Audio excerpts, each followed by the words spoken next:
여러분, 2021년 9월을 기억하시나요? 전 세계가 한국의 한 드라마에 집중했던 그 순간을 넷플릭스 화면에 초록색 트레이닝복을 입은 사람들이 처음 등장했을 때만 해도 아무도 이게 역사상 가장 성공적인 TV 시리즈가 될 줄은 몰랐습니다. 하지만 오징어 게임은 그야말로 전 세계를 뒤흔들었죠. 안녕하세요. 저는 미국 캘리포니아에 위치한 넷플릭스 본사에서 일하고 있는 리사입니다. 직업 덕분에 전 세계의 다양한 콘텐츠를 매일 접할 수 있는 행운을 누리고 있는데요. 그 중에서도 한국 드라마, 특히 오징어 게임은 제게 정말 특별한 경험을 안겨주었습니다. 이 드라마가 공개된 2021년 9월 이후 넷플릭스 본사에서는 이전에 보지 못했던 광경이 펼쳐졌습니다. 세계 각국의 직원들이 오징어 게임에 대해 토론하고 이 작품의 성공 요인을 분석하며 회사 전체가 한국 콘텐츠의 저력을 체감하는 순간이었죠. 공개 첫 달 83개국 넷플릭스 순위 1위, 누적 시청시간 23억 시간. 이건 역대 최고 기록이었고 아직도 깨지지 않은 기록으로 남아있습니다. 이런 수치적 성공은 물론 이 드라마는 미국과 남미, 아시아 등 지역을 불문하고 사람들이 문화적으로 공감하고 소통할 수 있는 콘텐츠라는 점에서 특별했습니다. 전 세계 곳곳에서 사람들이 달고나를 만들기 시작했고 초록색 트레이닝복이 할로윈 최고의 코스튬이 되었으며 무궁화 꽃이 피었습니다는 전 세계 어린이들의 놀이가 되었습니다. 저는 공개 직후 LA의 한 쇼핑몰에서 사람들이 초록색 트레이닝복을 입고 다니는 모습을 보며 충격을 받았습니다. 오징어 게임의 상징적인 이미지들이 할로윈 코스튬으로 활용되는 것을 보며 이 드라마가 단순히 한국적인 것을 넘어 세계인의 마음을 사로잡았음을 느꼈습니다. 253억 원의 제작비로 만든 드라마가 1조 200억 원의 수익을 벌어들였다는 사실, 넷플릭스의 시가총액이 24조 원이나 증가했다는 사실. 하지만 숫자보다 더 중요한 건 한국의 이야기, 한국의 게임, 한국의 문화가 세계인의 마음을 사로잡았다는 점입니다. 문화권마다 취향이나 정서가 다른데 어떻게 전 세계 사람들이 하나의 콘텐츠에 이렇게 열광할 수 있었을까요? 오늘은 이 놀라운 현상, 오징어 게임의 모든 것을 파헤쳐보려고 합니다. 시즌 1의 성공부터 시즌 2의 새로운 도전까지 여러분과 함께 이 특별한 여정을 시작해보겠습니다. 456억 원의 상금이 걸린 이 치명적인 게임의 세계로 많은 분들이 오징어 게임의 폭발적인 성공이 어떻게 가능했는지 궁금해하시는데요. 사실 이 작품 뒤에는 한 감독의 13년이라는 긴 여정이 있었습니다. 황동혁 감독은 2008년부터 이 작품을 기획했습니다. 당시에는 너무 이상하고 폭력적이라는 평가를 받았죠. 제작을 거절당하는 과정에서 스트레스로 이가 6개나 빠졌다고 해요. 황동혁 감독은 한 인터뷰에서 이런 게임이 있다면 참가하고 싶다는 마음으로 썼습니다. 너무 힘들게 살았어요. 라고 말하기도 했습니다. 그렇습니다. 오징어 게임은 단순한 서바이벌 게임이 아니었어요. 우리 사회의 극단적인 경쟁 구도와 빈부격차를 은유적으로 담아낸 작품이었죠. 주인공 성기훈은 도박 중독자이자 빚더미에 앉은 채 어머니와 딸과 힘겹게 살아가는 인물입니다. 전 아내는 새 가정을 꾸렸고 그의 딸은 곧 미국으로 떠나려 합니다. 막막한 현실 속에서 그는 수수께끼 같은 한 남자를 만나게 됩니다. 딱지치기 한 판 하시겠습니까?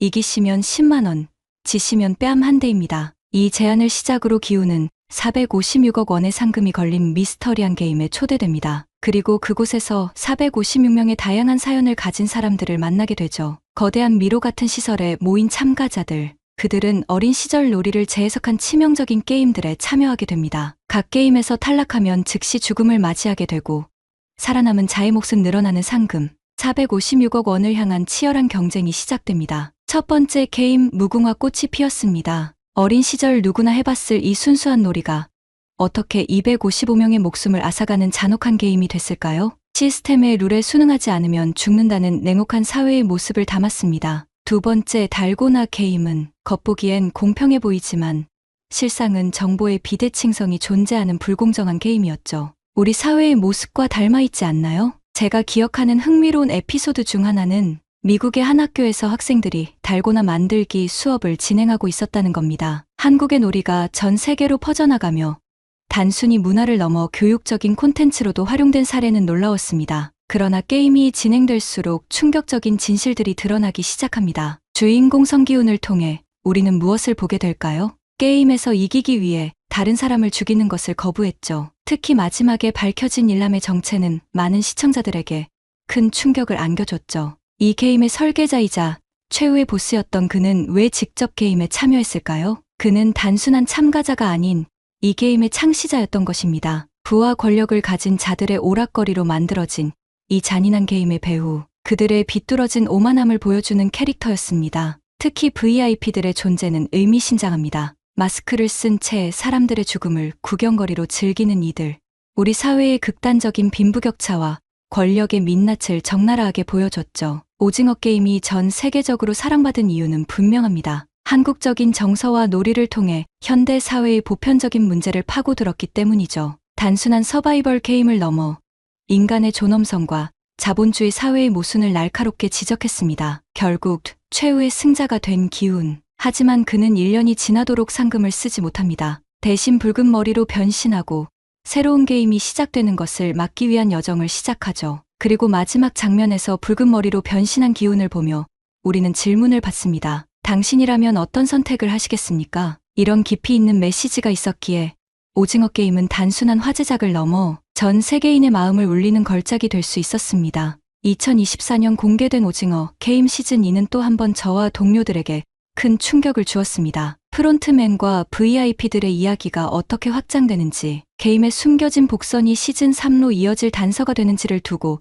많은 토론이 벌어졌습니다. 한국 콘텐츠는 이렇게 한 번의 흥행으로 그치지 않고 지속적으로 새로운 도전을 이어가는 점이 정말 놀라웠습니다. 시즌2는 첫 방송부터 전 세계 83개국 넷플릭스 순위 1위를 기록했습니다. 특히 공개 직후 폭주한 접속자로 인해 넷플릭스 서버가 다운되는 초유의 사태까지 벌어졌죠. 이는 넷플릭스 역사상 처음 있는 일이었습니다. 제작비 1천억 원이 투입된 시즌2는 전작과는 또 다른 매력을 보여줬습니다. 특히 공유의 변신은 충격적이었죠. 도깨비의 달달함은 온데간데 없고 러시안 룰렛으로 사람들을 시험하는 사이코패스의 모습은 전 세계 평론가들의 극찬을 받았습니다. 시즌2를 보실 때는 이런 부분들을 주목해서 보시면 좋을 것 같습니다. 첫째, 각 게임의 숨겨진 메시지들입니다. 특히 5인각 달리기는 개인의 실수가 공동체의 죽음으로 이어지는 현대 사회의 단면을 보여주죠. 여기서 현주가 보여주는 리더십은 소외된 이들의 연대가 얼마나 강력할 수 있는지를 증명합니다. 둘째, 벽화에 숨겨진 복선들입니다. 시즌3를 암시하는 여러 힌트들이 숨겨져 있어요. 구름다리 게임, 인간 체스를 연상시키는 문양들. 이는 앞으로 펼쳐질 이야기의 중요한 단서가 될 것입니다. 셋째, 프론트맨 이병헌의 이중적인 행동들입니다. 그가 왜 게임 참가자가 되었는지, 그의 진짜 목적은 무엇인지, 이는 시즌3의 핵심 미스터리가 될 것 같습니다. 이번 시즌의 게임들도 완전히 새로워졌습니다. 5인각 달리기는 운동회를 연상시키는 게임이지만 한 팀의 실수가 모두의 죽음으로 이어질 수 있는 잔혹한 게임으로 재해석됐죠. 구름다리는 시즌1의 유리 징검다리를 업그레이드한 버전입니다. 또한 팀 대결 방식의 새로운 게임들, 개인의 생존이 아닌 팀의 운명이 걸린 게임들, 새로운 참가자들의 사연도 더욱 깊어졌습니다. 박성훈이 연기하는 현주는 태국에서 수술비를 마련하기 위해 참가한 트랜스젠더 특전사 출신입니다. 임시완은 비트코인 투자 실패로 모든 것을 잃은 청년을 연기하고, 강하늘은 미스터리한 과거를 가진 인물입니다. 이들의 사연은 단순한 돈의 문제를 넘어 현대 사회의 다양한 문제들을 반영합니다. 제작비 1천억 원의 위력은 세트장에서도 느껴집니다. 더욱 웅장해진 스케일, 섬세해진 디테일, 특히 벽화에 숨겨진 복선들은 팬들 사이에서 뜨거운 토론 주제가 되고 있죠. 시즌 1과의 연결고리도 곳곳에 숨겨져 있습니다. 프론트맨의 정체, 일남이 남긴 유산, 그리고 VIP들의 세계. 이 모든 것들이 더 큰 그림을 위한 복선이 되고 있습니다. 여러분, 시즌 1과 시즌 2는 어떤 점이 다를까요? 다시 게임에 참가하시겠습니까? 이 질문으로 시작하는 시즌 2는 우리에게 전혀 다른 이야기를 들려주기 시작합니다. 시즌 1이 생존이 주제였다면 시즌 2는 복수와 정의의 이야기입니다. 단순히 게임에서 살아남는 것이 아니라 이 악마의 게임을 끝내려는 사람들의 이야기죠. 지금 희생을 치르더라도 이번에 반드시 이 게임을 끝내야 합니다. 성기훈의 이 대사는 시즌 2의 본질을 정확히 짚어냅니다. 특히 공유의 변신은 정말 충격적이었죠. 빵과 복권, 둘 중 하나만 선택하실 수 있습니다. 이 장면을 보신 분들은 아실 겁니다. 공유가 보여주는 광기 어린 연기가 얼마나 소름 돋았는지. 도깨비의 달달한 공유는 온데간데 없고 완벽한 사이코패스의 모습을 보여줬죠. 정말 궁금했어요. 딱지치기도 제대로 못하는 인간이 양봉남이 러시안 룰렛을 하는 장면은 이번 시즌의 백미였습니다. 16의 확률로 죽을 수 있는 상황에서도 즐기는 모습. 공유는 이 장면 하나로 자신의 연기 스펙트럼을 완전히 바꿔놓았습니다. 해외 반응도 뜨겁습니다. 뉴욕타임스는 시즌 1의 충격과 공포를 뛰어넘는 더 깊은 서사라고 평가했고, 버라이어티는 공유의 충격적인 변신이 시즌 2를 이끈다고 극찬했습니다. 하지만 흥미로운 점은 시즌 1의 신선함은 없지만 더 성숙해진 이야기, 게임보다 드라마에 중점을 둔 점이 아쉽다. 공유의 연기가 시즌 2를 살렸다. 시즌 2에 대한 해외 평단과 관객들의 반응이 다소 엇갈린다는 것입니다. 특히 주목할 만한 건 넷플릭스 시청 지표입니다. 시즌 2는 공개 직후 83개국에서 1위를 기록했지만 시즌 1처럼 오랫동안 기록을 유지하지는 못했습니다. 하지만 이는 오히려 자연스러운 현상이라는 분석이 많습니다. 하지만 해외 팬들의 SNS 반응은 달랐습니다. 시즌 1은 신선한 충격이었다면 시즌 2는 더 깊이 있는 드라마, 한국 드라마의 새로운 가능성을 보여줬다. 특히 현지에서 열린 오징어 게임 관련 이벤트들의 반응은 여전히 뜨겁습니다. 프랑스 파리에 무궁화 꽃이 피었습니다.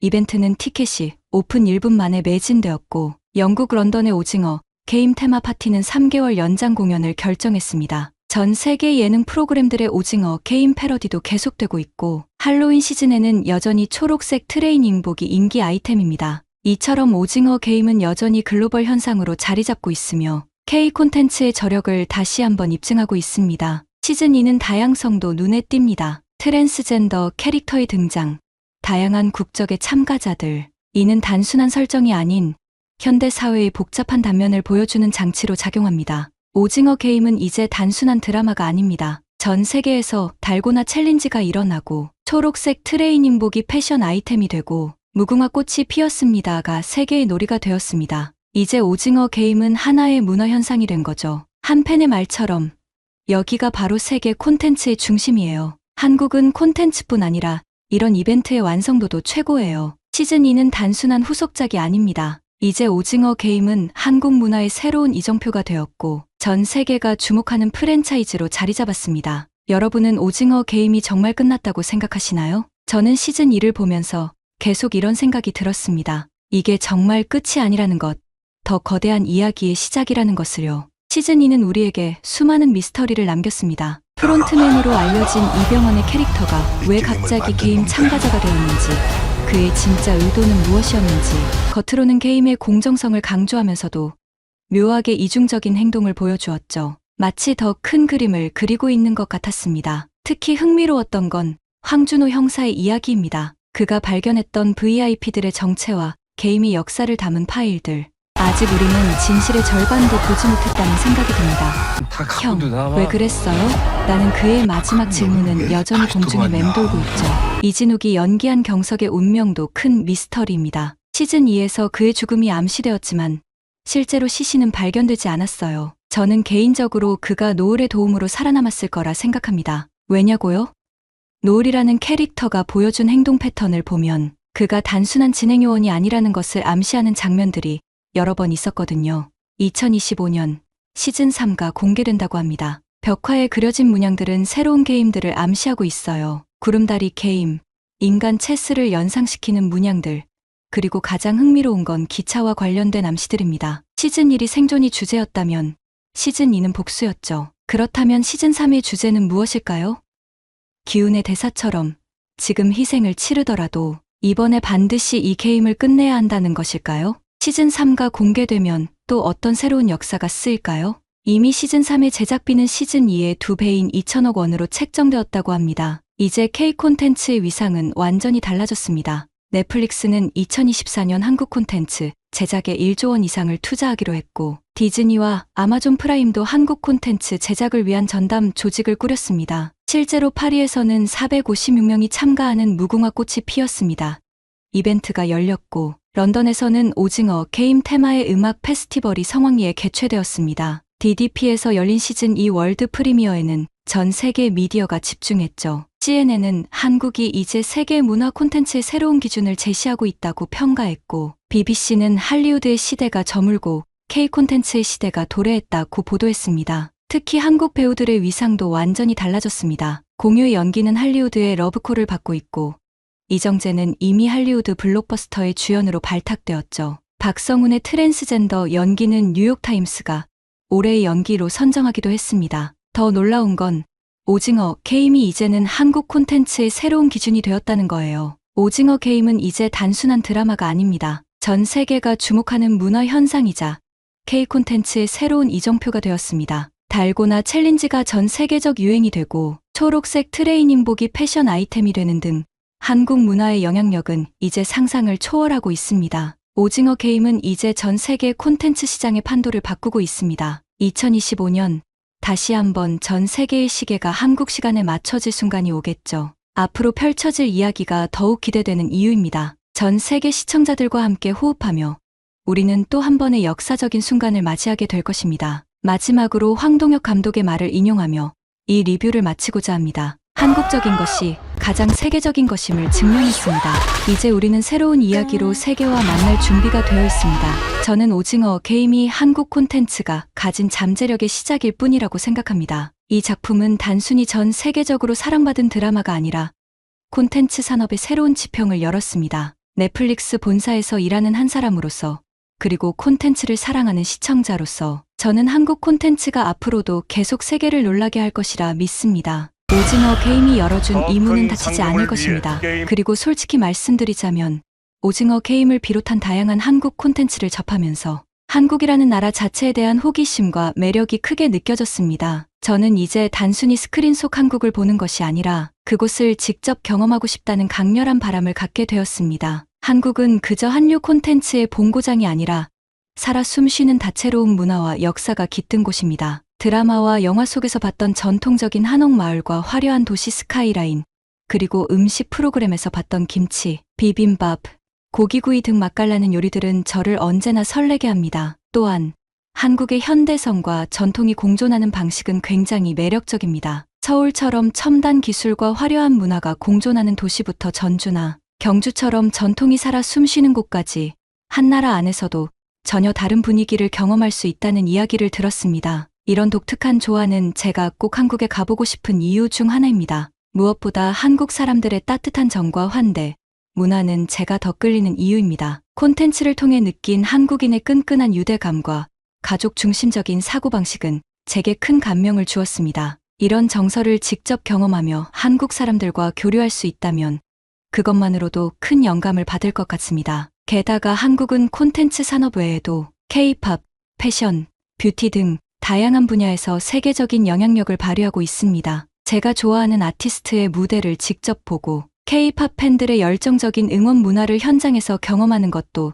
제 버킷리스트 중 하나입니다. 한국에서만 느낄 수 있는 이 에너지는 그곳에 가야만 온전히 이해할 수 있을 것 같습니다. 저는 언젠가 한국을 방문해 콘텐츠로 접했던 모든 것을 실제로 경험해보고 싶습니다. 달고나를 만드는 가게를 직접 찾아가고 드라마 속에서 본 초록색 트레이닝복을 입어보며 추억을 재현해볼 수도 있을 겁니다. 밤하늘 아래서 화려한 서울의 야경을 즐기고 경복궁의 고요한 풍경 속에서 시간을 보내며 그곳의 역사를 느껴보고 싶습니다. 또한 한국의 작은 골목길에서 따뜻한 국밥 한 그릇을 먹으며 현지인의 일상 속으로 잠시 스며들어 보고 싶습니다. 그곳에서 만날 따뜻한 사람들과의 소소한 대화, 그리고 각자의 이야기를 나누며 느낄 공감은 제가 그리는 한국 여행의 가장 큰 하이라이트가 될 것 같습니다. 한국은 단순히 콘텐츠 강국이라는 이미지를 넘어 전통과 현대가 조화롭게 공존하며 사람들에게 깊은 울림을 주는 특별한 나라입니다. 저는 한국 콘텐츠를 통해 이 나라가 얼마나 놀랍고 풍부한 가능성을 가진 곳인지 깨닫게 되었습니다. 그렇기에 한국 방문은 제 버킷리스트에서 가장 높은 순위를 차지하고 있습니다. 언젠가 그곳을 직접 방문하여 오징어 게임이 제게 열어준 한국의 매력을 온전히 느껴보고 싶습니다. 그날이 오면 제가 이 콘텐츠를 보고 느꼈던 감동과 감사함을 그 나라의 문화 속에서 다시 경험할 수 있기를 기대합니다. 지금까지 넷플릭스 본사에서 일하는 리사의 이야기였습니다. 이상 감동튜브의 지수였습니다. 구독과 좋아요, 알림 설정도 잊지 마시고요. 다음 영상에서 또 만나 뵙겠습니다. 감사합니다.